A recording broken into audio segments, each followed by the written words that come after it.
दिवशी आश्रमामध्ये गुरुला शिष्य म्हणाला, गुरुदेव, एका व्यक्तीने आश्रमाला गाय भेट दिली आहे.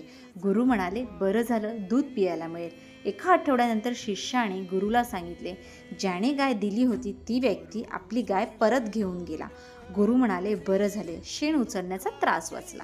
यावरून तात्पर्य म्हणजे काय सांगण्याची गोष्ट, परिस्थिती बदलली की आपली मनस्थिती बदलणं गरजेचं आहे. त्यामुळे दुःख सुखात बदलेल व सुख दुःखात. शेवटी मनाचा तर खेळ आहे.